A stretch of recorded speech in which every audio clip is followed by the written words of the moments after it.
Have you ever laid awake at night, with your heart racing and your soul heavy?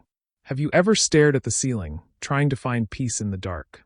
Have you ever whispered a prayer in the stillness, wondering if God hears you?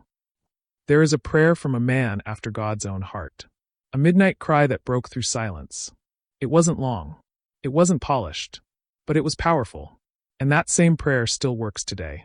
This is the prayer that reached heaven in the middle of the night. The night can be loud, even in silence. When the world sleeps, your thoughts wake up. You remember everything you're afraid of. You feel everything you've been avoiding. The pressure feels heavier at midnight. The past feels louder. The future feels uncertain. You want peace, but your soul feels restless. You want to believe, but you feel dry inside. And all you can do is whisper, "God, are you there?" David knew that feeling. He wasn't always a king. He was a man who hid in caves, cried in the dark, and begged for God's presence. But in his lowest moments, he didn't run from God. He ran to him. Psalm 63 was written in a desert, a place of dryness, loneliness, and desperation. And that's where the midnight prayer came from.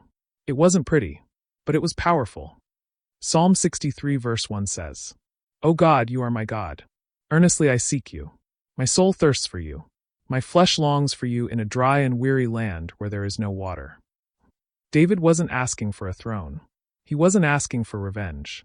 He was asking for God. He said, "Earnestly I seek you. Even in the dark. Even in the dry place. Even when nothing around me makes sense. My soul still wants you." That is midnight faith. That is what heaven responds to. Not perfect words, but desperate hunger. David didn't pray for escape. He prayed for encounter. Because he knew the presence of God was better than comfort. And that kind of hunger changes everything. You may be in your own desert, but your midnight prayer still reaches the throne. Let's pray like David did. God, you are my God.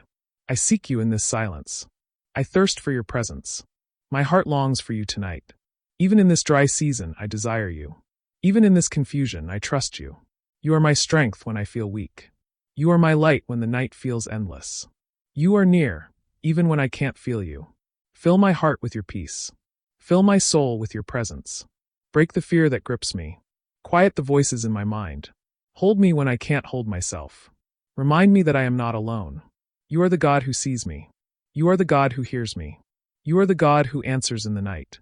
Let your love surround me right now. Let your spirit comfort me as I sleep. I give you this burden. I give you this anxiety. Replace it with your rest. You are enough for me. I trust you in the silence. That prayer may have been whispered in the dark, but it echoed in heaven, and God is already moving. David's midnight prayer wasn't just for his time. It was written for you. When you feel empty, seek him. When you feel tired, reach for him. When you feel alone, call on him. Because he's still the God who answers at midnight. If this prayer gave your heart peace, share it with someone who needs rest tonight. Comment "I seek you" if this touched your soul. Tap like if you believe he still answers in the dark. Subscribe for more midnight prayers and hope-filled truth. You don't have to walk through the night alone. He is with you even now. Rest in that. Sleep in that. Because morning is coming.